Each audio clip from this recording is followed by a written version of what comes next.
ইউসুফ আলাইহিস সালাম যখন তাদের সামনে প্রকাশিত হলেন, যখন সামনে আসলেন, মিশরের সকল সম্ভ্রান্ত সুন্দরী নারীরা তাদের সামনে এমন সুদর্শন পুরুষকে দেখে তারা ছুরি দিয়ে ফল কাটতেছিল, কিন্তু ইউসুফ আলাইহিস সালামের রূপে মুগ্ধ হয়ে ফল না কেটে তারা নিজেদের আঙ্গুলগুলো কেটে ফেলে দিয়েছিল।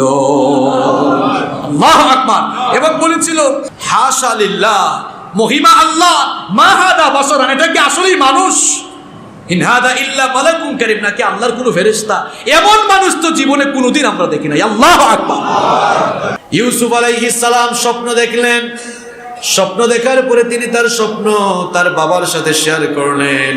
সূরা ইউসুফের 4 নম্বর আয়াত থেকে কাহিনী এভাবে শুরু হলো, ইয ক্বালা ইউসুফু লিআবিহি ইয়া আবাতি ইন্নী রাআইতু আহাদা আশারা কাওকাবান ওয়াশ-শামসা ওয়াল কমারা রাআইতুহুম লি সাজিদিন। আল্লাহ তাআলা বলছেন, স্মরণ করো ইউসুফ যখন তার বাবাকে বলেছিল, গো আমার বাবা, আমি স্বপ্নে দেখেছি 11টি নক্ষত্র, সূর্য আর চন্দ্র আমার পায়ে সাজদায় অবনত হয়েছে। এই স্বপ্ন আমি দেখেছি। তার ছেলে ইয়াকুব আলাইহিস সালামের ছেলে ইউসুফ আলাইহিস সালাম যখন এই স্বপ্ন দেখলেন, ইয়াকুব আলাইহিস সালামকে তিনি যখন সেই স্বপ্নের কথা শেয়ার করলেন, ইয়াকুব আলাইহিস সালাম তখন বললেন, ও আমার ছেলে ইউসুফ, শোনো, তুমি যে স্বপ্ন দেখেছ এই স্বপ্নের কথা তুমি তোমার ভাইদের সাথে শেয়ার করো না, তোমার ভাইদেরকে বলো না। তুমি যদি তোমার ভাইদের সাথে এই স্বপ্নের কথা শেয়ার করো, তাহলে তোমার ভাইয়েরা তোমাকে নিয়ে ষড়যন্ত্র করবে, চক্রান্ত করতে পারে। এজন্য তুমি তোমার স্বপ্নের কথা তোমার ভাইদের সাথে শেয়ার করো না। তিনি তার ছেলেকে বললেন, এভাবেই আল্লাহ তাআলা তোমাকে মনোনীত করবেন, আর তিনি তোমাকে স্বপ্নের ব্যাখ্যা শিখাবেন, তোমার উপরে তার নিয়ামতকে পরিপূর্ণ করবেন। যেভাবে আল্লাহ তাআলা তোমার পূর্বে তোমার পূর্বপুরুষদের উপরে নিয়ামত পরিপূর্ণ করেছিলেন, ইব্রাহিমের উপরে, ইসহাকের উপরে, সেভাবে আল্লাহ তাআলা তোমার উপরেও তার নিয়ামতকে পরিপূর্ণ করবেন। কিন্তু তুমি তোমার ভাইদের সাথে এই স্বপ্নের কথা শেয়ার করো না, কারণ স্বপ্নের কথা তোমার ভাইরা শুনলে এমনিতেই তারা তোমাকে হিংসা করে, আরো তোমার সাথে হিংসায় মেতে উঠবে। তো ইউসুফ আলাইহিস সালামের 10 ভাইরা সবসময় ইউসুফ আলাইহিস সালামকে হিংসা করত। ইউসুফ আলাইহিস সালামকে হিংসা করার কারণ হলো, ইয়াকুব আলাইহিস সালাম ইউসুফ আলাইহিস সালামকে বেশি মহব্বত করেন, বেশি ভালোবাসেন। এই জন্য ইউসুফ আলাইহিস সালামের 10 ভাইরা এটাকে মেনে নিতে পারতো না। এই জন্য তারা 10 ভাইরা একদিন একত্রে বসে সিদ্ধান্ত নিল, একত্রে বসে তারা মিটিং আহ্বান করে পরস্পর বলা বলি করতে লাগলো। তাদের কথাগুলো আল্লাহ কোরআনে কারিমে তুলে দিলেন। সূরা ইউসুফের 8 নম্বর আয়াত থেকে আল্লাহ বলছেন, ইয ক্বালু লিইউসুফ ওয়া আখুহু আহাব্বু ইলা আবিনা মিন্না ওয়া নাহনু উসবাতুন ইন্না আবানা লাফি দালালিন মুবিন। 10 ভাইরা একত্রিত হয়ে বলল, দেখো, আমাদের বাবা আমাদের চাইতে ইউসুফকে বেশি ভালোবাসেন, আমাদের বাবা আমাদের চাইতে ইউসুফকে বেশি পছন্দ করেন, অথচ আমরাই হলাম সবচেয়ে বেশি শক্তিশালী। এরপরেও আমাদের বাবা এই আমাদের 10 জনকে বাদ দিয়ে ইউসুফকে বেশি ভালোবাসেন, ইউসুফকে বেশি পছন্দ করেন। আমাদের বাবা বিভ্রান্তির ভেতরে রয়েছে। তারা পরস্পর বলা বলি করতে লাগলো, ইউসুফকে চলো আমরা হত্যা করে ফেলি, অথবা আমরা তাকে নিয়ে কোনো কুয়ার মধ্যে ফেলে দেই, আমরা তাদেরকে হত্যা করি, অথবা কোনো জমিনের মধ্যে রেখে আসি, কোনো দূরবর্তী জায়গায় যদি রেখে আসি, তাহলে আমরা আমাদের বাবার আরো বেশি কাছে যেতে পারবো, আমরা আমাদের বাবার সান্নিধ্য লাভ করব। আর ইউসুফের প্রতি জুলুম করার পরে আমরা তাওবা করে পরে ভালো মানুষ হয়ে যাব। আবার কেউ কেউ বলল, না, ইউসুফকে হত্যা করা অথবা কোনো জায়গায় রেখে আসা আমাদের জন্য ঠিক হবে না, বরং আমরা এক কাজ করি, ইউসুফকে নিয়ে দূরে কোথাও চলে যাই, দূরে কোথাও গিয়ে কোনো কুয়া পেলে সেই কুয়ার মধ্যে তাকে আমরা ফেলে দিব। আর কোনো যাত্রী দল, কোনো কাফেলা যদি পায়, তাহলে তারা ইউসুফকে উঠাইয়া এখান থেকে নিয়ে চলে যাবে। এটাই সবচেয়ে ভালো হবে, কারণ হত্যা করলে হত্যার পাপ তো অনেক বড়। এজন্য আমরা হত্যা করব না, বরং ইউসুফকে কোনো কুয়ার মধ্যেই আমরা ফেলে দিব। 10 ভাইরা মিটিংয়ে বসে এই সিদ্ধান্ত নিল। এখন তারা ভাবলো যে আমরা যে এই সিদ্ধান্ত নিলাম, এই সিদ্ধান্ত বাস্তবায়নের জন্য ইউসুফকে তো ঘরের বাহিরে নিয়ে যেতে হবে, কারণ আমাদের বাবা ইয়াকুব তিনি তো সব সময় ইউসুফকে চোখে চোখে রাখেন, সুতরাং বাড়ির ভেতরে তো এমন কাজ করা যাবে না। মিটিং এ তারা এই সিদ্ধান্ত নেওয়ার পর ইয়াকুব আলাইহিস সালামের কাছে গেল। ইয়াকুব আলাইহিস সালামের কাছে গিয়ে বলল, হ্যাঁ আমাদের পিতা, আপনি ইউসুফের ব্যাপারে আমাদেরকে মনে হয় খুব অবিশ্বাস করেন, অথচ আমরা ইউসুফের ব্যাপারে কল্যাণকামী হিতাকাঙ্ক্ষী। কেন ইউসুফের ব্যাপারে আপনি আমাদেরকে অবিশ্বাস করেন? ইউসুফকে কেন আমাদের সাথে মিশতে দেন না? ইউসুফকে কেন আমাদের সাথে বাইরে বের হতে দেন না? আগামীকাল যখন আমরা বাড়ি থেকে বের হব, আমাদের সাথে ইউসুফকেও আপনি পাঠান। ইউসুফ যেন আমাদের সাথে বাহিরে ঘোরাফেরা করতে পারে, আমাদের সাথে খেলাধুলা করতে পারে। এজন্য ইউসুফকে আগামীকাল আমাদের সাথে পাঠান। ইউসুফকে যদি আগামীকাল আমাদের সাথে পাঠান, আমরা তার কোনো ক্ষতি করব না, অকল্যাণ করব না। ওয়া ইন্না লাহু লাহাফিজুন, বরং আমরা তার হেফাজত করব, আমরা তার সংরক্ষণ করব, আমরা তাকে দেখে রাখবো। এই কথা শুনে সাইয়েদনা ইয়াকুব আলাইহিস সালাম তার 10 ছেলেদেরকে জবাব দিলেন, আমি তো খুব চিন্তিত। আমি যদি তোমাদের কথা মতো ইউসুফকে তোমাদের সাথে দিয়ে দিই, দেখা যাবে তোমরা তোমাদের ভাই থেকে গাফেল হয়ে তোমরা তোমাদের ভাইকে রেখে তোমরা আনন্দ বিনোদন কিংবা খেলাধুলায় ব্যস্ত হয়ে যাবে। আর এই সুযোগে নেকড়ে এসে, বাঘ এসে আবার ইউসুফকে খেয়ে ফেলবে। সুতরাং ইউসুফকে তোমাদের সাথে না দেওয়াটাই ভালো হবে, কারণ তোমরা ইউসুফ থেকে গাফেল হয়ে গেলে ইউসুফকে কোনো নেকড়ে আক্রমণ করে খেয়ে ফেলবে। তখন 10 ভাইরা জবাব দিয়েছিল, তারা বলল, হে আমাদের বাবা, আমরা 10 ভাই অত্যন্ত শক্তিশালী, আমরা 10 ভাই আমাদের ভাই ইউসুফকে নিয়ে বের হব, আর আমরা থাকা সত্ত্বেও বাঘ আমাদের ভাইকে খেয়ে ফেলবে, এটা তো হতে পারে না। এমনটা হলে তো আমরা ক্ষতিগ্রস্ত হয়ে যাব। বাঘ আমাদের ভাইকে আক্রমণ করে কিছুই করতে পারবে না, বরং আমরা আমাদের ভাইকে প্রোটেক্ট করব, হেফাজতে। এইরকম করে ইয়াকুব আলাইহিস সালামকে বুঝিয়ে, তারা তাদের বাবাকে বুঝিয়ে তাদের ভাই ইউসুফ আলাইহিস সালামকে নিয়ে পরের দিন ঘর থেকে তারা বের হয়ে গেল। ঘর থেকে যখনই তারা বের হলো, ইয়াকুব আলাইহিস সালাম তার ছেলে ইউসুফ আলাইহিস সালামকে যত দূর দেখা যায় তত দূর তাকিয়ে আছেন। যখনই ওই 10 ভাইরা লক্ষ্য করলো, পেছন থেকে আর বাবাকে দেখা যায় না। দূরে কোথাও যখন তারা চলে গেল, এবার তারা ইউসুফ আলাইহিস সালামের উপরে নির্যাতন শুরু করে দিল। ইউসুফ আলাইহিস সালামকে গালিগালাজ করা আরম্ভ করলো। ইউসুফ আলাইহিস সালামকে তারা এবার মারধর করা শুরু করলো। ইউসুফ আলাইহিস সালাম তাদেরকে বললেন, কি ব্যাপার ভাইরা আমার উপরে তোমরা টর্চারিং করো কেন? আমাকে গালিগালাজ করো কেন? আমাকে তোমরা মারো কেন? তোমরা তো বাবাকে বলেছিলে আমাকে সাথে নিয়ে বের হয়েছো ঘোরাঘুরি করার জন্য, খেলাধুলা করার জন্য। আমাকে সাথে নিয়ে ঘোরাঘুরি না করে, খেলাধুলা না করে আমাকে গালিগালাজ করছো কেন? আমার উপরে টর্চারিং করছো কেন? 10 ভাইরা আরো বেশি মারপিট করা শুরু করলো। এরপরে তারা সবাই মিলে সিদ্ধান্ত নিল, কোরআনে কারীমে রব্বুল আলামিন বলছেন, ফালাম্মা যাগাবু বিহি ওয়া আজমাউ আন ইয়াজআলুহু ফি গায়াবাতিল জুব্বি ওয়া আওহাইনা ইলাইহি লাতুনাব্বিআন্নাহুম বিআমরিহিম হাযা ওয়া হুম লা ইয়াশউরুন। 10 ভাইরা এবার সিদ্ধান্ত নিল, ইউসুফকে আমরা অন্ধকার একটি কুয়ার মধ্যে ফেলে দিব। অন্ধকার কুয়া, একটি কুয়া তারা পেয়ে গেল।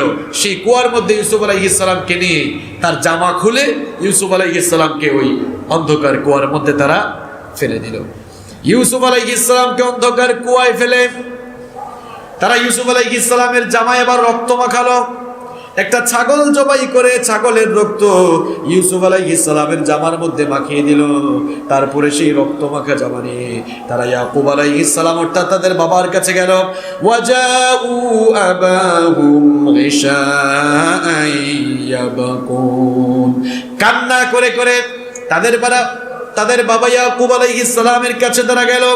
ইয়াকুব আলাইহিস সালামের কাছে কান্নাময় ভঙ্গিতে গিয়ে তারা বলল, ওগো আমাদের বাবা, আমরা যখন ইউসুফকে নিয়ে বের হয়েছিলাম, আমরা পরস্পর প্রতিযোগিতায় মত্ত হয়ে গেলাম, আর ইউসুফকে আমাদের মালপত্রের কাছে রেখে গিয়েছিলাম। মালপত্রের কাছে ইউসুফকে রেখে আমরা যখন প্রতিযোগিতা করতে গেলাম, ফিরে এসে দেখি একটা নেকড়ে ইউসুফের উপরে আক্রমণ করে ইউসুফকে খেয়ে ফেলেছে।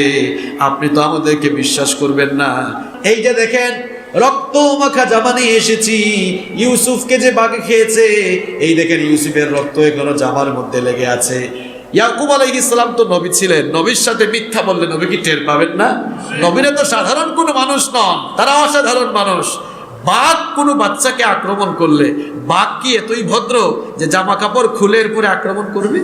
তখন তিনি তার ছেলেদেরকে বলেছিলেন, তোমরা আমার কাছে বানিয়ে যে কাহিনী রচনা করলে, এ ব্যাপারে আমি আল্লাহর কাছে উত্তম সবর অবলম্বন করছি, কারণ তিনিই আমার জন্য সবচাইতে উত্তম আশ্রয়স্থল। আল্লাহু আকবার। ইউসুফ আলাইহিস সালামের 10 ভাইরা মনে করেছিল ইউসুফকে আমরা অন্ধকার কুয়ায় ফেলে দিয়েছি, ইউসুফ এখন অন্ধকার কুয়ায় হয়ে মারা যাবে, অথবা কোনো কাফেলা যদি এই কুয়ার পাশ দিয়ে অতিক্রম করে পানি সংগ্রহের জন্য বালতি ফেললে ইউসুফকে তারা সেখান থেকে উঠিয়ে সংগ্রহ করে ইউসুফকে তারা সাথে নিয়ে যাবে। ইউসুফ আলাইহিস সালামের অবস্থা কি হয়, পরিণতি কি হয় দেখার জন্য কয়েকদিন পর্যন্ত তারা ওই অন্ধকার কুয়ার প্রতি দৃষ্টি নিবদ্ধ রাখলো। কয়েকদিন পর্যন্ত ওই অন্ধকার কুয়ার কাছে তারা যাওয়া আসা করলো। হঠাৎ করে তারা দেখলো সেই কুয়ার পাশ দিয়ে সিরিয়া থেকে মিশরগামী একটি কাফেলা যখন যাচ্ছিল, সেই কাফেলার পানি সংগ্রহকে তারা বলেছিল, যেহেতু এখানে একটি কুয়া পেয়েছি, এই কুয়ার মধ্যে বালতি ফেলে পানি সংগ্রহ করো। পানি সংগ্রহক যখন কুয়ার মধ্যে পানি তোলার জন্য বালতি ফেললো, দেখা গেল বালতির মধ্যে পানি নাই। ইউসুফ আলাইহিস সালাম সেই কুয়া থেকে উঠলেন। ইউসুফ আলাইহিস সালামের মতো এত চমৎকার সুন্দর শিশু দেখে ওই পানি সংগ্রহক অবাক হয়ে বলেছিল, ইয়া বুশরা, আজীব এক সুসংবাদ আমাদের জন্য, আদা গোলাম, খুব সুন্দর এক গোলাম আমরা পেয়েছি। সবাই তখন চলে আসলো, এসে বলল, হায় হায়, এত সুন্দর মানুষ কি হয়, এত সুন্দর এক গোলাম আমরা পেয়েছি। গোলাম বানিয়ে ফেললো তারা। এখন এটাকে আমরা আমাদের পণ্যদ্রব্যের সাথে নিয়ে মিশরে নিয়ে এই ছেলেটাকে বিক্রি করবো, তাহলে আমরা অনেক টাকা পাবো। সেই যুগে মানুষ কেনা বেচা জায়েজ ছিল, দাস দাসী বিক্রি হতো। 10 ভাইরা প্রত্যেক দিন এখানে যাওয়া আসা করে। তারা যখন দেখলো, আড়াল থেকে তারা যখন দেখলো একটি কাফেলা ইউসুফকে নিয়ে যাচ্ছে, তারা মনে মনে ভাবলো, এমনি এমনি ইউসুফকে ছাড়া যায় না, এখানেও কিছু পয়সা ইনকাম করা দরকার। নাউযুবিল্লাহি মিন যালিক। লোকেরা তারা তাদের পণ্যদ্রব্যের সাথে ইউসুফ আলাইহিস সালামকে লুকিয়ে ফেললো। আল্লাহ তাআলা বলছেন, তারা যা করছে সব জানেন কে? 10 ভাইরা গিয়ে বলল, কি ব্যাপার, কই যাও একে নিয়ে? তো আমাদের গোলাম ছিল, চুরি করে নিয়ে যাওয়ার কোনো সুযোগ নাই, আমাদের এই গোলামের কোনো দরকার নাই, তোমাদের কাছে বিক্রি করব, তবে এটাকে কিনে নিতে হবে। কাফেলার লোকেরা তারা ভাবলো মনে মনে, এটা যেহেতু আমাদের এলাকা না, তাহলে এদের সাথে তর্কে জড়ানো ভালো মানুষের কাজ হবে না, যেভাবেই হোক কিনে নিয়েই আমরা চলে যাই। বলল, কি চাও, কত চাও? তখন দেখা গেল খুব নগণ্য কিছু দেরহামের বিনিময়ে তারা তাদের ভাই ইউসুফ আলাইহিস সালামকে ওই কাফেলার কাছে বিক্রি করে দিল। ওই কাফেলার লোকেরা যখন ইউসুফ আলাইহিস সালামকে নিয়ে মিশরে গেল, মিশরের যেই বাজারে মানুষ কেনা বেচা হতো, ওই বাজারে নিয়ে যখন ইউসুফ আলাইহিস সালামকে তারা উঠালো, দেখা গেল অন্যান্য সকল দাস দাসীদেরকে রেখে সকল লোকেরা এসে ইউসুফ আলাইহিস সালামের চারপাশে ঘুরঘুর করছে। আল্লাহু আকবার। দেখা গেল বাজারে যত দাস দাসী এসেছে, সব চাইতে বেশি মনোযোগী মানুষ ইউসুফ আলাইহিস সালামের প্রতি হয়ে গিয়েছে, কারণ এত সুন্দর বালক মিশরবাসী জীবনে কোনোদিন দেখে নাই। এখন কে কিনবে? কেনার জন্য একজনের উপরে আরেকজন দাম বলে, একজনের উপরে আরেকজন দাম বলে। এখন যিনি কিনে নিয়ে গিয়েছিলেন যে কাফেলা, সেই লোকটা মনে মনে ভাবলো, ভালোই তো হয়েছে, এমন এক গোলাম পেয়েছি, এই গোলাম দিয়েই আমার জীবন একেবারে পাল্টে যাবে। মিশরের অর্থমন্ত্রী যিনি ছিলেন, মিশরের অর্থমন্ত্রী ঠিক সেই সময়ে বাজারের পাশ দিয়ে অতিক্রম করছিলেন। তার নজরে আসলো যে একজন দাসকে কেনার জন্য সবাই যেভাবে দামাদামি করছে, এটা তার নজরে আসলো। তিনিও সেখানে গিয়ে এমন এক চড়া মূল্য তিনি সেখানে বললেন যে ওই মূল্যের ধারে কাছে যাওয়ারও কারো কোনো ক্ষমতা ছিল না। দেখেন, এটা ছিল আল্লাহ তাআলার পরিকল্পনা, এটা ছিল আল্লাহ তাআলার পরিকল্পনা। আল্লাহ তাআলা সাইয়েদনা ইউসুফ আলাইহিস সালামকে তার অসীম কুদরত দিয়ে অন্ধকার কুয়া থেকে বের করে মিশরের রাজ পরিবারে আস্তে আস্তে ঢুকিয়ে দিচ্ছেন। সুবহানাল্লাহ। তো আজিজে মিশর তাকে কিনলেন, আজিজে মিশর তাকে কিনে নিয়ে তার রাজপ্রাসাদে চলে গেলেন। রাজপ্রাসাদে গিয়ে আজিজে মিশর তার স্ত্রী জুলাইখাকে ডেকে বললেন যে তার জন্য থাকার উত্তম ব্যবস্থা করো, উত্তম বন্দোবস্ত করো, দাসের মতো তার সাথে আচরণ করো না। যেহেতু আমাদের কোনো সন্তান নেই, আমরা তাকে সন্তান হিসেবে গ্রহণ করব। অথবা সে আমাদের কোনো উপকারেও লাগতে পারে। তারা ইউসুফ আলাইহিস সালামকে দাস মনে করলেন না, দাসের মতো আচরণ করাও সঙ্গত মনে করলেন না। তিনি বললেন যে ইউসুফের প্রতি ভালো আচরণ করো, তার থাকার উত্তম ব্যবস্থা করো। আমার ভাইয়েরা দেখেন, তার 10 ভাইরা ভেবেছিল ইউসুফ আলাইহিস সালামকে আমরা অন্ধকার কুয়ায় ফেলেছি, অন্ধকার কুয়া থেকে যারা উঠিয়েছে তারা হয়তো তাকে দাস বানাবে। তারা মনে করেছিল সারা জীবন ইউসুফ গোলাম থাকবে, কিন্তু আল্লাহ তাআলার পরিকল্পনা ছিল ভিন্ন। রব্বুল আলামিন সেই অন্ধকার কুয়া থেকে উঠিয়ে তার নবী ইউসুফ আলাইহিস সালামকে তার অসীম কুদরত এবং পরিকল্পনা অনুযায়ী মিশরের রাজবংশে ঢুকিয়ে দিলেন, এবং সময়ের ব্যবধানে ইউসুফ নবীকে তিনি মিশরের সিংহাসনের অধিপতি বানালেন। আল্লাহর পরিকল্পনা কেউ বুঝতে পারে না, কেউ বুঝতে পারে না। ইউসুফ আলাইহিস সালাম এবার রাজবংশে ঢুকে গেলেন, সেখানেই বেড়ে উঠতে লাগলেন। যুবক বয়সে যখন তিনি পদার্পণ করলেন, এবার আল্লাহ তাআলা তাকে নবুয়ত দান করলেন, আল্লাহ তাআলা তাকে নবী হিসাবে ঘোষণা করলেন। সুবহানাল্লাহ। আর সে যখন যৌবনের বয়সে পদার্পণ করলো, তখন আমি তাকে হিকমত, জ্ঞান, বিজ্ঞান এবং প্রজ্ঞা দান করলাম, অর্থাৎ আমি তাকে নবুয়ত দান করলাম। নবুয়ত দেওয়ার পরে এবার পরীক্ষা শুরু হয়ে গেল।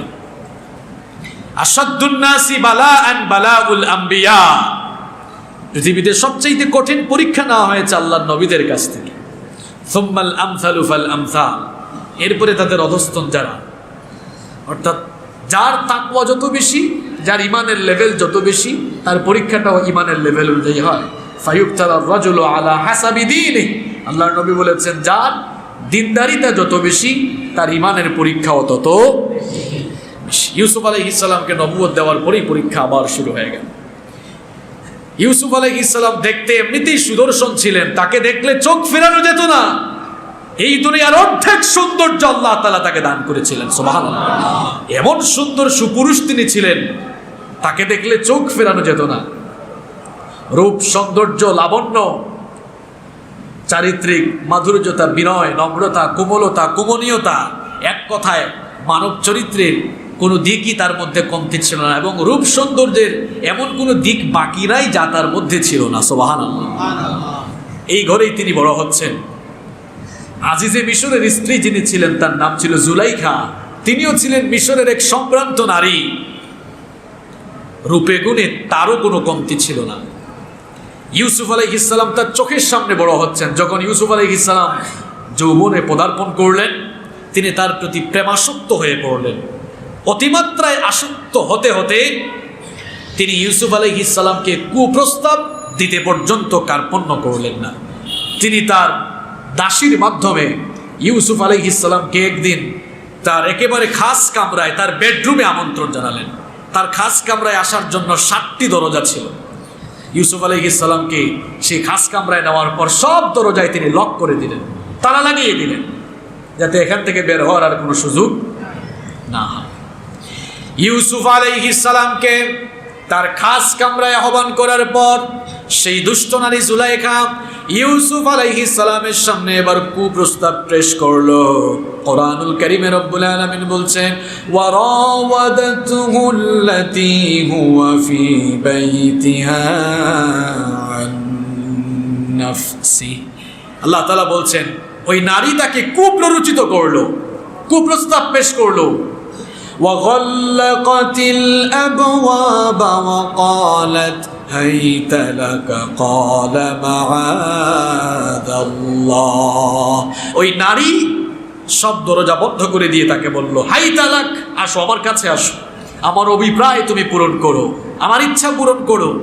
কুপ্রস্তাব পেশ করলো। ইউসুফ আলাইহিস সালাম তিনি তো নবী ছিলেন, তার দ্বারা তো এমন দুষ্ট নারীর ফাঁদে পড়া শুভনীয় নয়। পয়গম্বর সুলভ ভাষায় তিনি তখন আল্লাহকে ভয় করে জবাব দিলেন, মাআদাল্লাহ, তুমি যেই কাজে আমাকে আহ্বান করছো, আমি আল্লাহর কাছে আশ্রয় প্রার্থনা করছি। আল্লাহু আকবার। তিনি তখন ওই নারীকে বললেন, মাআদাল্লাহ, আমি আল্লাহর কাছে আশ্রয় প্রার্থনা করি, তোমার এই চক্রান্ত থেকে আল্লাহর কাছে আমি আশ্রয় চাই। তিনি বললেন, কি করে আমি এই কাজ করব বলো? ইন্নাহু রাব্বি আহসানা মাসওয়ায়া, তোমার স্বামী অর্থাৎ যিনি আমাকে কিনেছেন, আমার মনিব, তিনি আমাকে ক্রয় করলেন, আমার প্রতি অনুগ্রহ দেখিয়ে এই রাজপ্রাসাদে আমাকে থাকার জায়গা করলেন। যিনি আমার প্রতি এত অনুগ্রহ করলেন, তার স্ত্রীর সাথে আমি এমন কাজ করবো, আমি জুলুম করবো, এক কথা তুমি কিভাবে চিন্তা করলে? আমি আল্লাহকে ভয় করছি, তুমিও আল্লাহকে ভয় করো। আল্লাহু আকবার। শয়তান যখন মনে কুপ্ররোচনা দেয় তখন ভালো কথা আর কানে যায়। ওই মহিলা তখন আরো বেশি আসক্ত হলো। রব্বুল আলামিন বলছেন, ওয়ালাকাদ হাম্মাত বিহি ওয়া গাম্মা বিহা লাউলা আরআ বুরহানা রাব্বি কাযালিকা লিনাসরিফা আনহুস সুআ ওয়াল ফাহশা ইন্নাহু মিন ইবাদিনাল মুখলাসিন। আল্লাহ তাআলা বললেন, ওই মহিলা তার প্রতি এরপরেও আসক্ত হলো। আল্লাহ তাআলা বলছেন, ইউসুফও আসক্ত হয়ে যেত যদি না তার রবের কাছ থেকে বুরহান, স্পষ্ট প্রমাণ না যেত। আল্লাহু আকবার।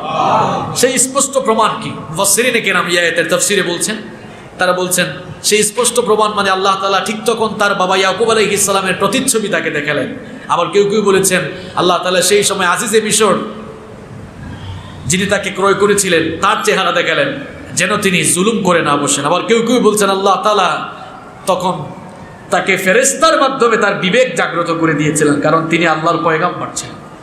তো তিনি পয়গাম্বর সুলভ আচরণ অনুযায়ী তার প্রস্তাব রিজেক্ট করলেন। তাআলাকে তিনি তখন ভয় করে ওই মহিলা কুপ্রস্তাব প্রত্যাখ্যান করলেন। তখন তার নবী ইউসুফ আলাইহিস সালামের প্রতি খুশি হয়ে গেলেন। কে? আল্লাহ। আরো জোরে বলেন, কে? আল্লাহ তাআলা খুশি হয়ে গেলেন। ইউসুফ আলাইহিস সালামকে তিনি জানিয়ে দিলেন, ইউসুফ, দরজাগুলো বন্ধ দেখতে পাচ্ছ, কিন্তু তুমি দরজার দিকে দৌড়ানো শুরু করো, কারণ দরজা তালা লাগানো থাকলেও খুলে দিতে পারেন একজন, তিনি কে? আল্লাহ তাআলা বলেন, দৌড়াও। এই মহিলার চক্রান্ত থেকে বাঁচতে চাইলে দৌড়াও। ইউসুফ আলাইহিস সালাম আল্লাহর দেওয়া নির্দেশনা মোতাবেক লক করা দরজাগুলোর দিকে তিনি যখন দৌড়ানো শুরু করলেন, রব্বুল আলামিনের অশেষ কুদরতে সবগুলো দরজার তালা ওপেন হয়ে যেতে লাগলো। একে একে সব দরজা খুলে যাচ্ছে, তিনিও দৌড়াচ্ছেন। জুলাইখাও অবাক, কি ব্যাপার? দরজা তো তালা লাগানো ছিল, খুলতেছে কেমনে? পাগলের মতো অবস্থা না, একে আজ এত সহজে ছাড়া পেছন থেকে সেও দৌড়ানো আরম্ভ করল। দৌড়াতে দৌড়াতে একেবারে শেষ দরজায় গেল। যখন শেষ দরজা তিনি খুললেন, তখন গিয়ে জুলাইখাও পেছন দিক থেকে জামাকে টেনে ধরলো, জামা ছিঁড়ে গেল। দরজা খুলে দেখা গেল, হায় হায়, অবস্থা খারাপ। সামনে জুলাইখার স্বামী অর্থাৎ আজিজে মিশর, যাকে ইউসুফ আলাইহিস সালাম ক্রয় করেছিলেন, তিনি সামনে। এবার অবস্থা ভালো না খারাপ? ইউসুফ আলাইহিস সালামও বেকায়দায় পড়লেন, জুলাইখাও বেকায়দায়। এখন কি হলো? এখন ইউসুফ আলাইহিস সালাম তো সত্যবাদী এবং তিনি তো সত্যের পক্ষেই অটল ছিলেন, তার মধ্যে কোনো গুনাহ ছিল না, তার মধ্যে কোনো দুই নাম্বারই, তিনি স্বাভাবিক আছেন। কিন্তু যার ভিতরে দুই নাম্বারই থাকে সে সবসময় একটু ইতস্তত বোধ করে, তাই না? জুলাইখা একটু ইতস্তত বোধ করলো, হায় হায়, এখন কি হবে? এখন কি হবে?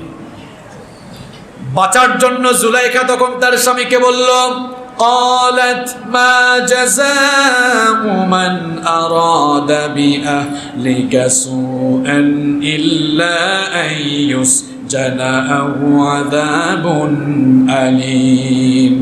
জুলাইখা তখন তার স্বামী অর্থাৎ আজিজে মিশরকে বলল, যার প্রতি আপনি এত অনুগ্রহ করলেন, যার প্রতি আপনি এত দয়া করলেন, সেই লোকটাই আপনার পরিবারের লোকের সাথে কুকর্ম করতে চায়। সুতরাং এমন কুকর্ম সম্পন্নকারী লোকের জন্য জেলখানায় বন্দি করা কিংবা তাকে কঠিন শাস্তি দেওয়া ছাড়া তার জন্য আর কি শাস্তি থাকতে পারে? অবস্থাটা যেন এমন যে চুরের মায়ের নিজে অপরাধ করলো, এখন দুষ চাপাচ্ছে কার উপরে? ইউসুফ আলাইহিস সালামের উপরে। বলল, এই লোকটার শাস্তি হয় তাকে জেলখানায় পাঠানো অথবা তাকে কঠিন শাস্তির সম্মুখীন করা ছাড়া আর কি হতে পারে, কারণ সে তো আপনার পরিবার, আপনার বিবির দিকে চোখ দিয়েছে। ইউসুফ আলাইহিস সালাম তখন বললেন, ক্বালা হিয়া রাওয়াদাতনি আন নাফসি। ইউসুফ আলাইহিস সালাম তখন বললেন, আমি মাসুম, আমার কোনো অপরাধ নাই, বরং আপনার স্ত্রী জুলাইখাই আমাকে কুপ্রস্তাব দিয়েছে। আজিজে মিশর তিনি যখন থেকে ইউসুফ আলাইহিস সালামকে ক্রয় করে নিয়ে এসেছিলেন, সেদিন থেকে ইউসুফ আলাইহিস সালামের বিশ্বস্ততা, আমানতদারিকা দেখে তিনি তার প্রতি অতিমাত্রায় আসক্ত এবং মুগ্ধ ছিলেন। তারও বিশ্বাস হচ্ছিল না যে ইউসুফ আলাইহিস সালামের মতো লোক এই কাজ করতে পারে। তিনি বললেন, ঠিক আছে ইউসুফ, তোমার কথা বিশ্বাস করব, কিন্তু সাক্ষী ছাড়া তো বিশ্বাস করা যায় না। তুমি কি কোনো সাক্ষী আনতে পারবে? ইউসুফ আলাইহিস সালাম চুপ হয়ে গেলেন। এমন সময় আল্লাহ তাআলা ওহী পাঠালেন। সুবহানাল্লাহ পড়েন। আল্লাহ তাআলা বললেন যে আজিজে মিশরকে জানিয়ে দাও যে এমন এক লোককে সাক্ষী হিসাবে এই ঘটনার জন্য পেশ করা হবে, সে ইউসুফকেও চিনে না, জুলাইখাকেও চিনে না, সে কারো পক্ষ অবলম্বন করার মতো মানুষ। আজিজে মিশর বললেন, সেটা আবার কে? ইউসুফ আলাইহিস সালাম বলেন, এই যে দোলনায় এক শিশু শুয়ে আছে, সেই এই ঘটনার জন্য সাক্ষী প্রদান করবে। আজিজে মিশর বললেন যে ইউসুফ, তুমি ফাইজলামি করো। প্রথমে মনে করেছিলাম তুমি খুব বুদ্ধিমান মানুষ, কিন্তু এই ঘটনার জন্য তুমি যাকে সাক্ষী হিসাবে পেশ করতে চাইছো, এটা তো নির্বুদ্ধিতার পরিচয় ছাড়া আর কিছু নয়। দোলনায় শুয়ে থাকা শিশু কিভাবে কথা বলতে পারে? ইউসুফ আলাইহিস সালাম বললেন, অবশ্যই কথা বলতে পারে। যিনি মানুষকে কথা বলার শক্তি দেন, তিনি চাইলে কথা বলাতে পারেন কি পারেন না? আবার তিনি চাইলে কথা বলা বন্ধ করতে পারেন কি পারেন না? ইউসুফ আলাইহিস সালাম বললেন, আল্লাহর কুদরত থাকলে সে অবশ্যই কথা বলতে পারবে। আজিজে মিশর এবার অবাক, বলে কি? ইউসুফ আলাইহিস সালাম এবার ওই দোলনায় শুয়ে থাকা শিশুকে লক্ষ্য করে বললেন যে, তুমি আল্লাহর নির্দেশে বলা শুরু করো এই ঘটনার প্রকৃত অপরাধীকে। সুবহানাল্লাহ, আল্লাহর কুদরতে ওই শিশু তখন দোলনা থেকে কথা বলা আরম্ভ করলো। আল্লাহু আকবার। আল্লাহ তাআলা কোরআনুল কারীমে বলছেন, وشهد شاهد من أهلها إن كان قميصه قد من قبل فصدقت وهو من الكاذبين وإن كان قميصه قد من دبر فكذبت وهو من الصادقين। দোলনায় শুয়ে থাকা শিশু তখন বলল যে, জামার দিকে তাকাও, জামা যদি পেছন দিক থেকে ছিঁড়া হয়, ইউসুফ সত্যবাদী আর জুলাইখা মিথ্যাবাদী। আর জামা যদি সামন দিক থেকে ছেঁড়া হয়, ইউসুফ মিথ্যাবাদী, জুলাইখা সত্যবাদী। কারণ যে প্রস্তাব প্রত্যাখ্যান করবে সে তো অটোমেটিক দৌড়াবে, আর দৌড়ালে তো যে এই কুকাম করতে চায় সে তো পেছন দিক থেকেই টান মারবে। কথা ঠিক না? এই দোলনায় শুয়ে থাকা শিশু যখন এমনভাবে কথা বলা শুরু করলো, সবাই অবাক হয়ে গেল। আল্লাহু আকবার, এই শিশু কেমনে কথা বললো? এবার আজিজে মিশর দেখলেন সত্যি সত্যি তো জামা সামনের দিকে ছেঁড়া না পেছন দিকে ছেঁড়া? কথা বলেন। আল্লাহ তাআলা বলছেন, ফালাম্মা রাআ কামিসাহু কুদ্দা মিন দুবুরিন ক্বালা ইন্নাহু মিন কাইদিকুন্না ইন্না কাইদাকুন্না আযীম। তিনি দেখলেন সত্যি সত্যি তো জামা পেছন দিক থেকে ছেঁড়া। তখন তিনি তার স্ত্রী অর্থাৎ জুলাইখাকে বললেন, জুলাইখা, নিশ্চয়ই এটা তোমার ষড়যন্ত্র ছিল, তুমি হচ্ছ প্রকৃত অপরাধী, ইউসুফের এতে কোনো দোষ। তখন আজিজে মিশর ইউসুফ আলাইহিস সালামকে বললেন, ইউসুফ, ব্যাপারটি এখানেই ছেড়ে দাও, এটা কোথাও আর বলা বলি করিও না। আর জুলাইখাকে বললেন, পাপী মহিলা, দুষ্ট মহিলা, তুমি এই জন্য ক্ষমা প্রার্থনা করো, কারণ নিশ্চয়ই তুমি অপরাধী। উপস্থিত যারা ছিল আজিজে মিশর সবাইকে বললেন, খবরদার, এই ঘটনা যেন এখানেই শেষ হয়, কেউ যেন জানতে না। দেয়ালেরও তো কান আছে, ঠিক না? চেয়েছিলেন ঘটনা ফ্লাশ না হোক, কিন্তু দেখা গেল সময়ের পরিক্রমায়, সময়ের ব্যবধানে ঘটনাটি ধীরে ধীরে ফ্লাশ হওয়া আরম্ভ হয়ে গেল। মিশনের সম্ভ্রান্ত সকল নারীদের কানে এই খবর চলে গেল। যখন তাদের কানে এই খবর চলে গেল, তখন তারা বলা বলি আরম্ভ করলো, তোমরা কি শুনছো? আজিজ পত্নী আজিজের বিবির খবর কি তোমরা রাখো নাকি? তার বিবি তাদেরই প্রাসাদে রাখা এক গোলামের প্রেমে আসক্ত হয়ে তাকে কুপ্রস্তাব দিয়েছে। ছি ছি ছি, মানুষ তার গোলামকে কি কেমন করে এমন প্রস্তাব পেশ করে? কারণ ওই মহিলারা তখনও ইউসুফ নবীকে দেখে নাই, দেখছে? তারা বলতেছে, মানুষের মধ্যে তো একটু প্রেস্টিজ থাকা দরকার, প্রস্তাব দিলেও তো তার মতো মর্যাদাশালী কাউকে দিতে পারতো, একজন গোলামকে কেমনে দেয়? তারা মনে করেছিল অন্যান্য গুলামের মতোই সাধারণ গুলাম মনে হয় ইউসুফ আলাইহিস সালাম। ইউসুফ আলাইহিস সালামের ব্যাপারে তাদের কোনো ধারণাই। জুলাইখা যখন এই কাহিনী শুনলেন যে মিশরের নারীরা তাকে নিয়ে ভৎসনা করছে, তাকে নিয়ে তিরস্কার করছে, তিনিও প্রতিশোধ এবার নিতে চাইলেন। তিনি প্রতিশোধ নেয়ার জন্য মিশরের রাজবংশীয় এবং মিশরের সম্ভ্রান্ত সকল লোকদের স্ত্রীদেরকে তিনি এবার ইনভাইট করলেন, আমন্ত্রণ করলেন যে সবাই আমার রাজপ্রাসাদে আসুন। সবাইকে তিনি ভোজের জন্য, ভোজ সভা হবে, কি সভা? ভোজ সভা। সবাইকে তিনি ভোজের জন্য আহ্বান করলেন যাতে ভালো করে প্রতিশোধটা নেওয়া। জুলাইখা সবাইকে আমন্ত্রণ করে সবাইকে আসনে বসালো, সবার সামনে ফলমূল দিল, আর ফল কাটার জন্য হাতের মধ্যে চাকুও দিল। হাতে কি দিল? এবার বলল, দাঁড়াও, যে গুলামকে তোমরা সাধারণ গুলাম মনে করেছো, ওই গুলামকেই সামনে এনে আমাকে নিয়ে যে তিরস্কার করেছো তার একেবারে সমুচিত প্রতিশোধ এখন না হবে। সবাইকে ফল দিয়ে এরপরে সবার হাতে সিক্কিনান, ছুরি দিলেন, চাকু দিলেন। এরপরে ইউসুফ আলাইহিস সালামকে অর্ডার করলেন, উখরুজ আলাইহিন্না, ইউসুফ তুমি তাদের সামনে আসো। এখন গোলাম তো মালিকের কথা তো শোনা লাগবে। ইউসুফ আলাইহিস সালাম আসতে চান নাই, আনুগত্যের খাতিরে আসতে হয়েছে। ইউসুফ আলাইহিস সালাম যখন তাদের সামনে প্রকাশিত হলেন, যখন সামনে আসলেন, মিশরের সকল সম্ভ্রান্ত সুন্দরী নারীরা তাদের সামনে এমন সুদর্শন পুরুষকে দেখে তারা ছুরি দিয়ে ফল কাটতেছিল, কিন্তু ইউসুফ আলাইহিস সালামের রূপে মুগ্ধ হয়ে ফল না কেটে তারা নিজেদের আঙ্গুলগুলো কেটে ফেলে দিয়েছিল। আল্লাহু আকবার। এবং বলেছিল, হাশা লিল্লাহ, মহিমা আল্লাহ, মা হাদা বাশারান, এটা কি আসলেই মানুষ? ইন হাদা ইল্লা মালাকুন কারীম, নাকি আল্লাহর কোনো ফেরেশতা? এমন মানুষ তো জীবনে কোনোদিন আমরা দেখি নাই। আল্লাহু আকবার। জুলাইখা এবার সুযোগ পেলেন, বললেন, কিও আগে না আমাকে নিয়ে তিরস্কার করলা, এখন তো তাকে দেখে তোমাদের নিজেদের অবস্থাই খারাপ।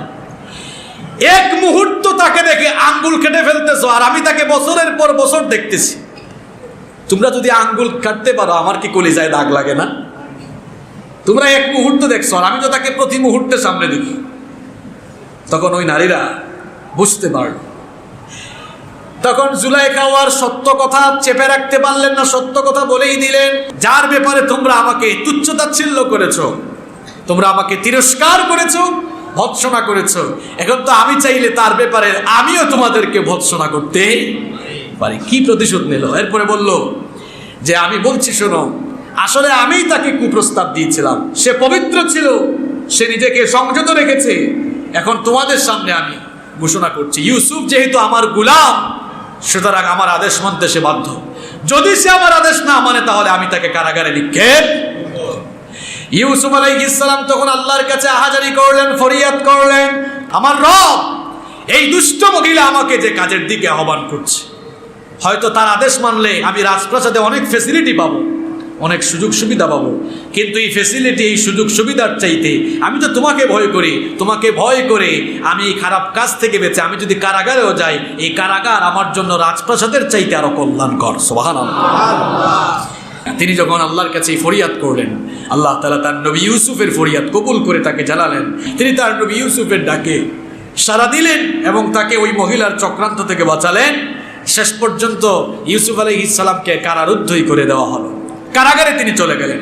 এবার তার বন্দি জীবন শুরু হলো, কারাগার জীবন শুরু হলো। কারাগারে যাওয়ার পর কয়েদি যারা ছিল এরা অবাক যে জেলখানায় সাধারণত চুর বাটপার খারাপ মানুষ আছে, কিন্তু এমন এক লোক কয়েদিখানায়, জেলখানায় আসলো। কয়েকদিন ধরে তারা তাকে দেখতেছে যে তার আচার আচরণে একটু ভিন্নতা আছে। কি অসুস্থ হলে সে গিয়ে সেবা করে, কারো মন খারাপ হলে সে গিয়ে সান্ত্বনা দেয়, অনেক সময় নিজে না খেয়ে পাশের লোককে খাওয়ায়। তারা অবাক হয়ে গেল, এইরকম লোক তো অপরাধী হতে পারে। এরাও কথাবার্তা বলতে বলতে তাদের কাছে অসত্য খবরটা প্রকাশিত হয়ে গেল। তারা জানতে পারলো আসলে ইউসুফের কোনো দোষ নেই। কারণ ইউসুফ আলাইহিস সালামের চারিত্রিক মাধুর্যতায় সবাই মুগ্ধ হয়ে গেলেন। ওই কবরের মধ্যে সবাই তার একেবারে, সবাই তাকে ভালোবাসা আরম্ভ করে সবাই তার অনুসারী হয়ে যাওয়ার শুরু হলো। সুবহানাল্লাহ পড়ে। এমনকি জেলখানার পরিচালক, কর্মকর্তা, কর্মচারী সবাই ইউসুফ আলাইহিস সালামের প্রতি আকৃষ্ট হয়ে গেল। যে এমন মানুষ তো জেলখানায় থাকার কথা। তো ইউসুফ আলাইহিস সালাম দীর্ঘদিন জেলখানায় আছেন। হঠাৎ করে নতুন দুইজন কয়েদি আসলো। কয়জন কয়েদি? দুইজন কয়েদি আসলো। দুইজন কয়েদি, এদের বিরুদ্ধে মামলা ছিল যে বাদশার খাবারে বিষ দেওয়া হয়েছিল। এই মামলার অভিযোগে এদেরকে গ্রেপ্তার করে জেলখানায় ঢুকানো হয়েছে। এরা জেলখানায় ঢুকে এরাও ইউসুফ আলাইহিস সালামকে দেখে আকৃষ্ট হয়ে গেল। ইউসুফ আলাইহিস সালামের সত্যবাদিতা, আমানতদারিতা, বিশ্বস্ততা, চারিত্রিক মাধুর্যতায় সবাই জেলখানায় মুক্ত হয়ে গেল। রাতের বেলা সবাই ঘুমাতো, তখন তিনি ইবাদতে মশগুল থাকতেন, আল্লাহর কাছে হাজারি করতেন। তখন তারা ইউসুফ আলাইহিস সালামকে দেখতো, সবসময় নিবিড় পর্যবেক্ষণে রাখত। এই দুই কয়েদি একদিন স্বপ্নে দেখল। স্বপ্ন দেখার পর কেউ স্বপ্নের ব্যাখ্যা বুঝতেছিল। এই দুই কয়েদি স্বপ্নে দেখলো, এক একজন এক এক স্বপ্ন দেখলো। একজন স্বপ্নে দেখলো যে সে মদ নিংড়াচ্ছে, আঙ্গুর থেকে মদ শরাব সে নিংড়াচ্ছে। আরেকজন স্বপ্নে দেখলো যে সে তার মাথার মধ্যে, আল্লাহ তাআলা এই আয়াতে খুব সুন্দর বলছে যে সে তার মাথার মধ্যে রুটি বহন করছে, আর কিছু কাক তার মাথায় যে রুটি আছে সেই রুটিগুলো বসে বসে খাচ্ছে। দুইজন দুই জাতের স্বপ্ন দেখলো, কোনো স্বপ্নের ব্যাখ্যা তারা বুঝতেছিল না। এখন জেলখানায় তারা বহুদিন ধরে আছে। ইউসুফ আলাইহিস সালামকে তারা একটু সৎকর্মশীল মানুষ মনে করে দুজনে চুপি চুপি ইউসুফ আলাইহিস সালামের কাছে গেল, গিয়ে বলল, দেখো আমরা স্বপ্নে দেখছি, এখন এই স্বপ্নের ব্যাখ্যা কি আমরা বুঝি না, তোমাকে তো আমরা খুব সৎকর্মশীল মানুষ মনে করি, আমাদের মনে হয় তুমি এই ব্যাপারে কিছু বলতে পারবে। ইউসুফ আলাইহিস সালাম বললেন, তোমরা যে স্বপ্নের কথা আমার সামনে পেশ করেছো, প্রত্যেক দিন যে তোমাদেরকে খাবার দেওয়া হয়, এই খাবার তোমাদের সামনে আসার আগেই তোমাদের স্বপ্নের ব্যাখ্যা আমি বলে দিতে পারবো। আল্লাহু আকবার। তোমরা ভেবো না অনুমান করে করে আমি স্বপ্নের ব্যাখ্যা বলবো। যালিকুমা মিম্মা আল্লামানি রাব্বি ইন্নী তারাকতু মিল্লাতা কওমিন লা يؤمنون بالله وهم بالآخرة هم كافرون। মনে করো না আমি অনুমান করে তোমাদের স্বপ্নের ব্যাখ্যা বলবো, বরং আমি এই স্বপ্নের ব্যাখ্যা বলবো এই কারণেই, কারণ আল্লাহ তাআলা স্বপ্নের ব্যাখ্যা করার মতো যোগ্যতা আমাকে দান করেছেন। সুবহানাল্লাহ। আল্লাহ তাআলা এই যোগ্যতা আমাকে এজন্যই দিয়েছেন, যেই সকল জাতির লোকেরা আল্লাহকে বাদ দিয়ে বিভিন্ন জিনিসের উপাসনা শুরু করে, আমি তার থেকে মুক্ত। বরং আমি আমার বাবা ইয়াকুব, তার বাবা ইসহাক, তার বাবা ইব্রাহিমের ধর্মের অনুসারী। সুবহানাল্লাহ। দায়ীদের কাজ কখনো বন্ধ থাকে না, জেলখানায় ঢুকলেও দাওয়াতি কাজ চলে, ঠিক না? ইউসুফ নবীর দাওয়াতি কাজ শুরু হয়েছিল জেলখানায়। তার সাথে অন্যান্য নবীদের পার্থক্য হচ্ছে যে ইউসুফ আলাইহিস সালাম তার নবুয়তি কাজ শুরু করেছিলেন জেলখানা থেকে। সুবহানাল্লাহ। জেলখানার বাইরে থেকে না, জেলখানায় ঢুকার পরই দাওয়াতি কাজ। বললেন, শোনো তোমাদের দুজনের স্বপ্নের ব্যাখ্যা আমি বলে দিব। তো বিশ্বাস করাবার জন্য তিনি বললেন যে শোনো, আজকে যে খাবার আসবে, খাবার তো এখনো আসে নাই, তোমরাও জানো না, আমিও জানি না, কিন্তু আল্লাহ তাআলা এই যোগ্যতা আমাকে দান করেছেন, তিনি চাইলে আমাকে জানাতে পারবেন আজ কোন খাবার আসবে। তারা বললো, তাই দেখি, বলো তো আজকে কি খাবার আসবে। তিনি বলেন, আজকে এই এই এই এই আইটেমের খাবার আসবে। দেখা গেল ঠিক কিছু সময় পরে তিনি যে যে আইটেমের খাবারের নাম বলেছেন, সব আইটেমের খাবার তাদের সামনে চলে এসে সবাই অবাক, ইউসুফ এটা কেমনে বললো, কারণ ইউসুফও তো আমাদের সাথে জেলখানায় থাকে, সে তো জানার কথা। তখন যে দুইজন স্বপ্নে দেখছিল, এদের বিশ্বাসের মাত্রা আরো বাড়লো না কমলো? বাড়লো না কমলো? তিনি বললেন, দাঁড়াও স্বপ্নের ব্যাখ্যা পরে দেই, দাওয়াত দেওয়ার সুযোগ যেহেতু আসছে, আগে দাওয়াতটা।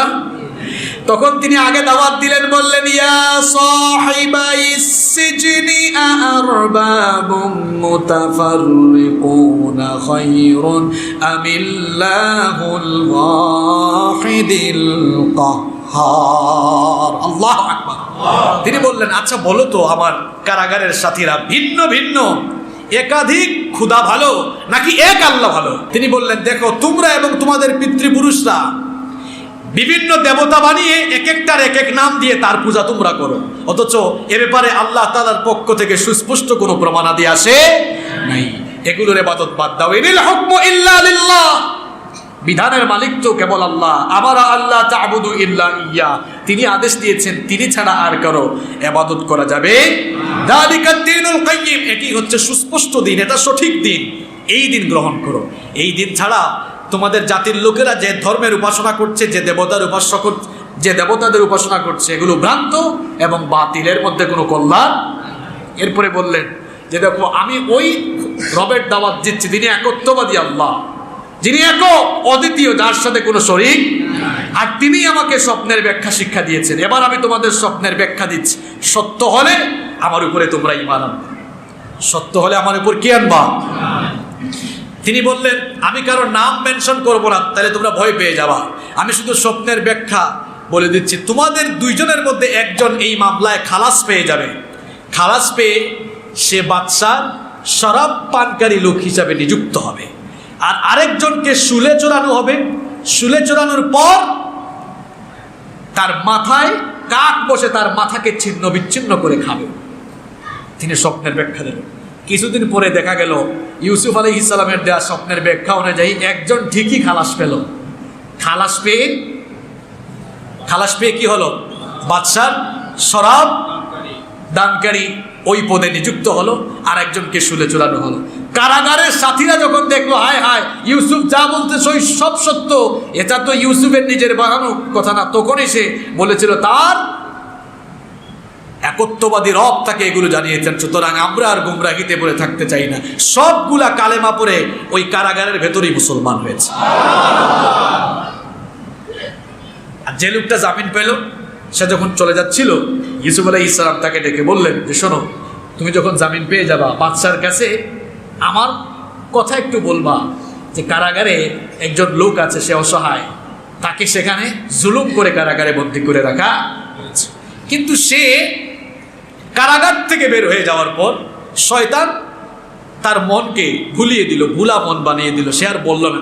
বেশ কয়েক বছর চলে গেল, ইউসুফ আলাইহিস সালামের কথা তার আর মনেও নেই। জেলখানা থেকে বের হয়ে ওই যে জারুসিল্লাহ সিন্নি খাইলো, তাকে চিনল না আর কি।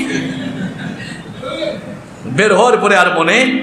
কয়েক বছর যাওয়ার পরে মিশরের বাদশাহ একদিন এক ভয়ঙ্কর স্বপ্ন দেখলেন। মিশরের বাদশাহ স্বপ্ন দেখলেন যে 7টি দুর্বল গাভী 7টি মোটা তাজা গাভীকে খেয়ে ফেলতেছে। আল্লাহ তাআলা এই ঘটনা উল্লেখ করছেন, দেখেন সূরা ইউসুফের 43 নম্বর আয়াত থেকে এই কাহিনী বর্ণনা। 7টি সতেজ সবুজ শীষ, আরেকদিকে দেখলেন 7টি দুর্বল শীষ। স্বপ্নের কোনো ব্যাখ্যাও বুঝেন না। এবার বাদশাহ মিশরের বড় বড় স্বপ্ন বিশারদদেরকে ডেকে বললেন, সকল স্বপ্ন বিশারদদেরকে ডেকে বললেন, আফতুনি ফি রুইয়া ইন কুনতুম লিররুইয়া তা'বুরুন। তিনি বললেন আমি যে স্বপ্ন দেখেছি, যদি সত্যিই তোমরা স্বপ্ন বিশারদ হও, তাহলে আমার এই স্বপ্নের ব্যাখ্যা দাও। এরা এই স্বপ্নের কথা শুনে মাথা গেছে নষ্ট হইয়া। এরা তখন বলে ক্বালু আদগাসু আহলাম, ক্বালু আদগাসু আহলাম। তারা বলল এটা নিছক অধিক একটি স্বপ্ন, এই স্বপ্নের কোনো ভিত্তি নাই, কোনো ব্যাখ্যা নাই, এটা আমরা পারবো। বাদশা আরো রাগান্বিত হলেন, তো কোন জাতের স্বপ্ন বিশারদ হয়েছো তোমরা? একটা স্বপ্নেরও ব্যাখ্যা দিতে তোমরা। এই সময় ওই বাদশার শরাব দানকারী ওই লোকটা হঠাৎ করে ওই স্বপ্নের কথা আসা ইউসুফ আলাইহিস সালামের কথা তার মনে হয়ে গেল। আল্লাহু আকবার। সে বলল, মহামান্য বাদশাহ, স্বপ্নের ব্যাখ্যা দেওয়ার জন্য আমি বিশ্বস্ত এক লোকের সন্ধান দিতে পারি যে আপনার এই স্বপ্নের ব্যাখ্যা বলে দিতে পারে। তিনি বললেন ঠিক আছে, ওই লোককে নিয়ে আসো। তিনি বললেন এজন্য আমাকে কারাগারে যেতে হবে। কারাগারে গেলেন, ইউসুফ আলাইহিস সালামকে গিয়ে বললেন এই স্বপ্নের ব্যাখ্যা দেন। ইউসুফ আলাইহিস সালাম বললেন এই স্বপ্নের ব্যাখ্যা হলো আগামী এই যে 7টি দুর্বল গাভী 7টি মোটাতাজা গাভীকে খেয়ে ফেলছে, তার মানে হলো আগামী 7 বছর প্রচুর বৃষ্টিপাত হবে, খুব ভালো ফসল হবে, পরবর্তী 7 বছর কঠিন দুর্ভিক্ষ নেমে আসবে। এই স্বপ্নের ব্যাখ্যা যখন এসে এই লোক বাদশাকে দিল, বাদশা আরো চিন্তায় পড়ল, কারণ দেশের দায়িত্বে তো বাদশাই আছেন, তারই তো চিন্তিত হওয়ার কথা। তিনি বললেন যে লোককে স্বপ্নের ব্যাখ্যা দিতে বলেছ তার কাছে আবার যাও, গিয়ে বলো যে এই সংকট থেকে উত্তরণের উপায় কি। এবার তিনি সংকট থেকে উত্তরণের উপায় বললেন যে 7 বছর যেহেতু ভালো চাষাবাদ হবে, 7 বছর ভালো করে চাষাবাদ করো, যতটুকু প্রয়োজন ততটুকু রেখে বাকিগুলো মজুত করে রাখো, তাহলে পরবর্তী 7 বছর তোমরাও খেতে পারবে, আশেপাশের রাষ্ট্রের মানুষদেরকেও সহযোগিতা করতে। এই ব্যাখ্যা শুনে বাদশা খুশি হলেন। তিনি বললেন এটাই যৌক্তিক ব্যাখ্যা হতে পারে। তিনি বললেন এই লোকটাকে আমি না দেখে ছাড়বো না, কারাগার থেকে তাকে বের করে নিয়ে আসো, আমি তাকে আমার একান্ত মানুষ বানিয়ে ফেলবো। সুবহানাল্লাহ। দেখেন আল্লাহর পরিকল্পনা কেমন। ইউসুফ আলাইহিস সালাম বলেন না না, আমি কারো দয়ায় জেলখানা থেকে বের হতে চাই যে মিথ্যা অপবাদে আমাকে জেলখানায় ঢুকানো হয়েছে, এর সুস্পষ্ট সুরাহা চাই। এর সুস্পষ্ট সমাধান হলে এরপরে আমি গিয়ে বাদশার সাথে দেখা। বাদশাকে জানানো হলে বাদশা বললেন ঠিক আছে, এর সুস্পষ্ট সমাধান হবে। ওই মহিলাদেরকে ডাকা হলো যারা ফল কাটতে গিয়ে আঙ্গুল কেটে ফেলে দিয়েছিল, জুলাইখাকেও ডাকা হলো। বাদশা জিজ্ঞেস করলো বলো সত্যি করে ইউসুফের কি কোনো দোষ ছিল? সব নারীরা বললো আমরা ইউসুফকে সেরকম মানুষ হিসাবে জানি না, ইউসুফ নিষ্পাপ মানুষ। জুলাইখাও তখন সাক্ষী দিল আসলে আমি তাকে প্ররোচিত করেছি এবং আমার কথা না মানায় আমি তাকে জেলখানায় পাঠিয়েছি। তখন ইউসুফ আলাইহিস সালামকে বাদশাহ সসম্মানে জেলখানা থেকে বের করে আনলেন। বললেন এই নারীদেরকে তুমি যা ইচ্ছা শাস্তি দিতে পারো। নবী তো ক্ষমাশীলতা তার একটি অন্যতম গুণ। তিনি বললেন কোনো শাস্তি এদেরকে দিতে চাই না, আল্লাহর ওয়াস্তে এদেরকে মাফ করে দিলাম। বাদশাহ তখন বললেন এমন মহান মানুষকে তো আমি ছেড়ে দিতে পারি না, আজ থেকে আমি আপনাকে আমার একান্ত প্রধান উপদেষ্টা নিয়োগ করলাম। সুবহানাল্লাহ। আল্লাহ তাআলা কোরআনুল কারীমে এই ঘটনা উঠিয়ে দিয়েছেন। বাদশাহ বলেছিলেন আস্তাখলিসহু লিনাফসি ফালাম্মা কাল্লামাহু ক্বালা ইন্নাকা আল-ইয়াওমা লাদাইনা মাকিনুন আমিন। আজ আপনি আমাদের কাছে বিশ্বস্ত একজন মানুষ হিসাবে, মর্যাদাবান মানুষ হিসাবে আপনি পরিচিতি লাভ করেছেন। এখন আপনি যেহেতু স্বপ্নের ব্যাখ্যা বলেছেন, আপনি বলেন তো এই সংকট থেকে উত্তরণের উপায় কি বা কিভাবে উত্তরণ পাবো আমরা? তিনি বললেন যেহেতু আমি স্বপ্নের ব্যাখ্যা দিয়েছি, এই সংকট থেকে আল্লাহ চাইলে আমি উত্তরণ করতে পারবো। তিনি বললেন আপনি এক কাজ করুন, রাষ্ট্রীয় কোষাগারের দায়িত্ব আর কৃষি মন্ত্রণালয়ের দায়িত্ব, যেহেতু চাষাবাদ এই সব কিছু পরিচালিত হয় কৃষি মন্ত্রণালয় থেকে, এই দায়িত্ব আমাকে দিয়ে দেন। তখন বাদশাও রাজি হয়ে গেলেন, তার প্রতি আস্থাভাজন হয়ে সেই দায়িত্ব তাকে দিলেন। অনেক লম্বা ঘটনা।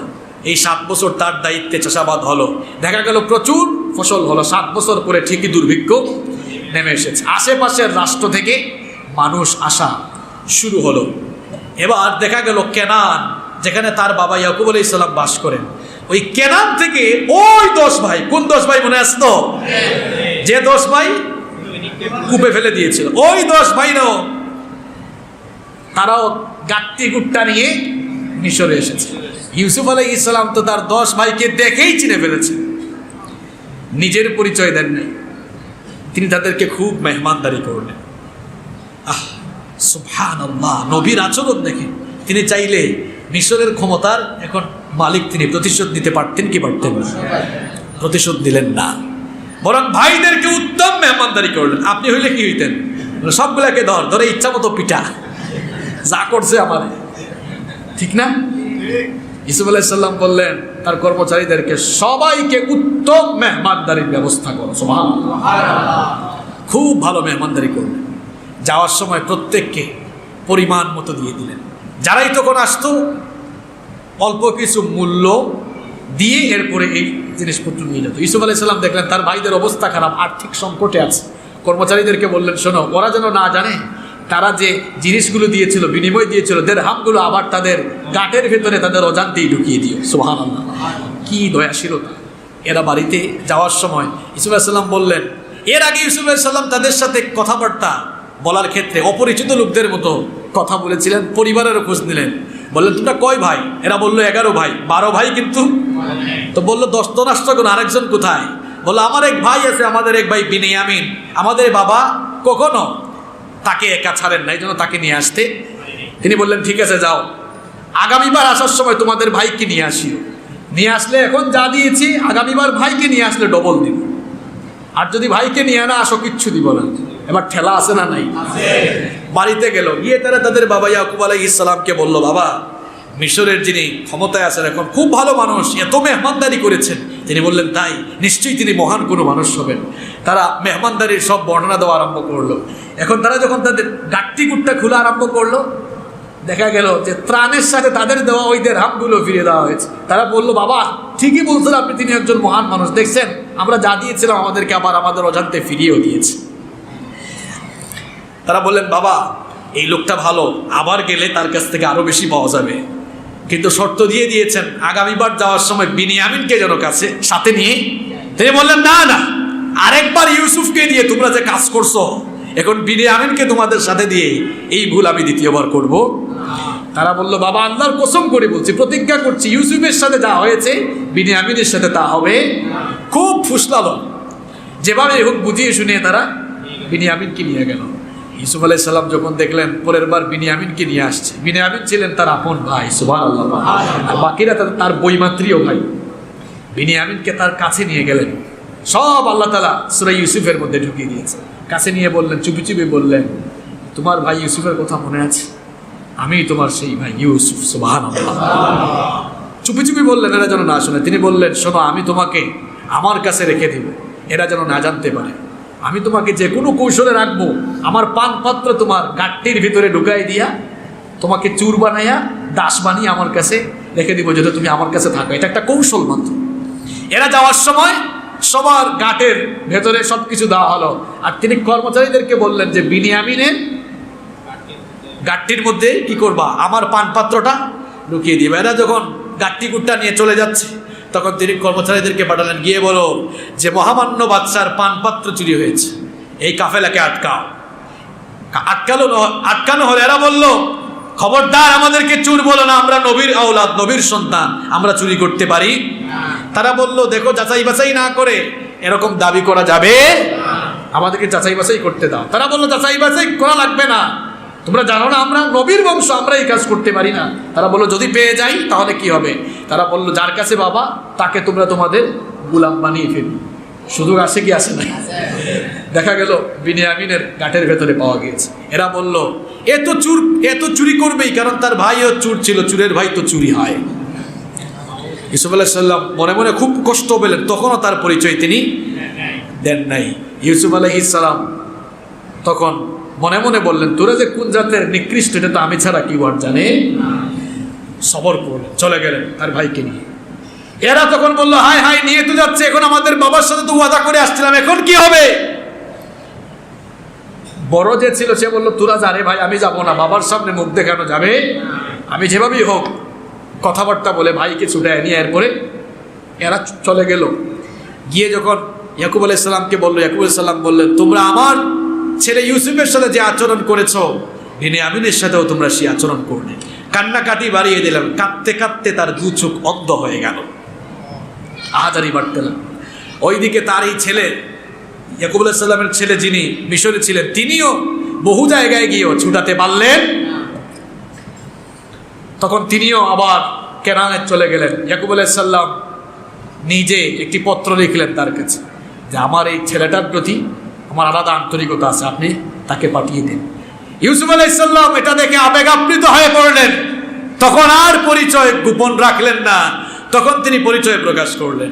10 ভাইরা যখন আসলো যে আল্লাহর ওয়াস্তে আমাদের ভাইটাকে দিয়ে দেন, আপনি তো মহান বাদশাহ, তখন তিনি বললেন যে আমি শুধু বাদশাহ নই, তোমরা তো ইউসুফের সাথে যে আচরণ করেছিলে, তোমরা এখন বিনিয়ামিনের সাথেও সে আচরণ করছে। এরা অবাক, কিরে ইউসুফের কাহিনী এই বাদশাহ জানে কেমনে? তারা তখনও ইউসুফ আলাইহিস সালামকে চিনতে। তখন তারা মনে মনে ভাবলো, তাহলে কি আমাদের সামনে দাঁড়িয়ে থাকা যে লোক আছে সেই ইউসুফ? তখন বলল, সত্যি কি তুমি তাহলে ইউসুফ? তখন তিনি এই পরিচয় দিয়েছিলেন, বললে, আমি ইউসুফ, এ আমার ভাই বিনিয়ামিন, তোমরা আমার সাথে যে আচরণ করেছো আমি উত্তম সবর অবলম্বন করেছি, এই জন্য আল্লাহ আমাকে মর্যাদাবান বানিয়েছেন। সুবহানাল্লাহ। তখন তার ভাইরা তার কাছে তখন তার ভাইরা যখন অনুনয় বিনয় আরম্ভ করলো, তার ভাইরা মনে করছিল, আরে মিশরের বাদশা এখন ইউসুফ, না জানি আজ আমাদের উপরে কি প্রতিশোধ, না জানি আজ আমাদেরকে কি করে। ইউসুফ আলাইহিস সালাম তো ভাইদের পরিস্থিতি বুঝতে পেরেছেন। ইউসুফ আলাইহিস সালাম তখন বললেন যে, আমার ভাইরা, তোমরা মনে করো না যে আজকে আমি তোমাদের উপরে প্রতিশোধ নেব। লা তাসরিবা আলাইকুমুল ইয়াউম, তোমাদের উপরে আমার কোনো ক্ষোভ নাই, আল্লাহর ওয়াস্তে আমি তোমাদেরকে মাফ করে দিলাম। তার একটি জামা হাতে দিলেন, দিয়ে বললেন, যাও আমার বাবাকে এই জামাটা নিয়ে দিও। কাঁদতে কাঁদতে তার চক্ষু যেহেতু অন্ধ হয়ে গিয়েছে, এই জামাটা তার চোখের উপরে রাখতে বলবা, দেখবা আল্লাহ তাআলা তাকে চক্ষুষ্মান বানিয়ে দিবে। সুবহানাল্লাহ। জামা নিয়ে এরা যখন খুশির সুতে রওনা করবে, ইউসুফ আলাইহিস সালাম বললেন শুধু জামা নিয়ে গেলেই চলবে না, বাবা মা সহ সবাইকে নিয়ে তোমরা মিশরে চলে আসো, এখান থেকে মিশরেই তোমরা বাস করবা, মিশরে বসবাসের জন্য আমি তোমাদেরকে জায়গাও দিব। সুবহানাল্লাহ। এরা জামা নিয়ে যখন রওনা হলো, ওইদিকে ইয়াকুব আলাইহিস সালাম তার আশেপাশে থাকা লোকজনকে ডেকে বললেন, আজকে এত বছর পর আমার কাছে মনে হচ্ছে কেন জানি আমার নাকের মধ্যে ইউসুফের গন্ধ আমি পাচ্ছি। তোমরা হয়তো আমাকে নির্বুধ বুড়া মানুষ বলবা, কিন্তু আমি আমার নাকি ইউসুফের গন্ধ। জামা চলে আসলো, তার চোখের সামনে যখন রাখা হলো, আল্লাহ তাআলা তার আপন কুদরতে তাকে চক্ষুষ্মান বানিয়ে দিলেন। সুবহানাল্লাহ। বাবা মা তার 10 ভাই সবাই মিলে এবার মিশরে চলে গেলেন। মিশরে যখন সবাই চলে গেল, ওই স্বপ্নের কথা মনে আছে আপনাদের? কি স্বপ্ন বলছিলাম? 11টি নক্ষত্র, সূর্য চন্দ্র সাজদায় নত হয়ে গেছে।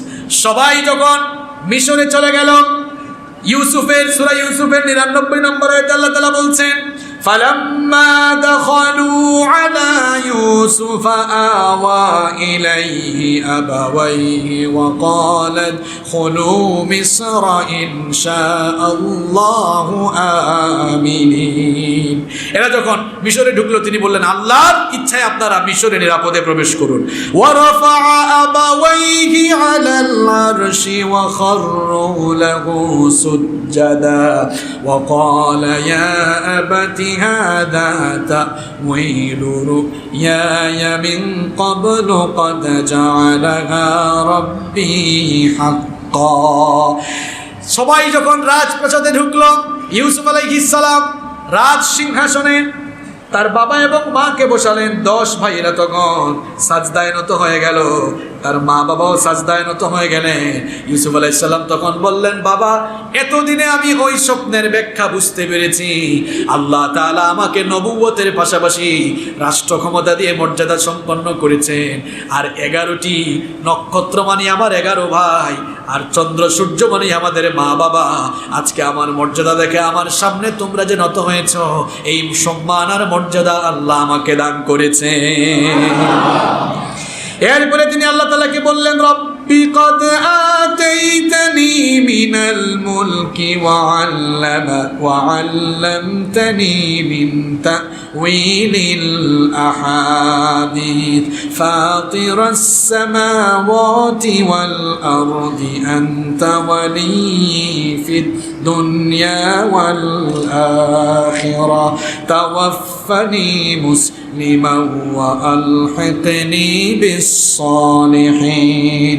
তিনি বললেন, হ্যাঁ আমার রব, আমিও তোমার শুকরিয়া করছি, কারণ তুমি আমাকে নবুয়ত দিয়েছো, রাষ্ট্র ক্ষমতা দিয়েছো, স্বপ্নের ব্যাখ্যা করার যোগ্যতা দিয়েছো, আসমান জমিন তুমি সৃষ্টি করেছো, তুমি দুনিয়া এবং আখিরাতে উত্তম অভিভাবক। সুতরাং ওগো আল্লাহ, তোমার কাছে ফরিয়াদ হলো, এত নিয়ামত আমাকে দিয়েছো, এবার তোমার কাছে আমার আহাজারি ফরিয়াদ হলো, মুসলমান অবস্থায় মৃত্যু দিও, আর নেককারদের কাতারে আমাকে শামিল করে নিও। শুধু সুবহানাল্লাহ বললে হবে না, এই দোয়া আমাদেরও। মুসলমান অবস্থায় আমরা যেন মরতে পারি, আর নেককারদের কাতারে আমরা যেন থাকতে পারি, বলেন আমিন। ইউসুফ নবীর ডিটেইলস এই কাহিনী সূরা ইউসুফে বর্ণনা করেছেন কে? ইউসুফ আলাইহিস সালামের জীবন কাহিনী থেকে অনেক শিক্ষা আছে, সবরের শিক্ষা আছে। 2 নাম্বার হলো, দেখেন আল্লাহ তাআলা অসহায় মানুষকে চাইলে তার অসীম কুদরত দিয়ে রাষ্ট্র ক্ষমতায় বসাতে পারেন কিনা। আল্লাহ ক্ষমতায় বসানোর মালিক, আল্লাহ ক্ষমতা থেকে নামানোরও মালিক। আরেকটি শিক্ষা হলো, হিংসা করে কোনো লাভ হয় না।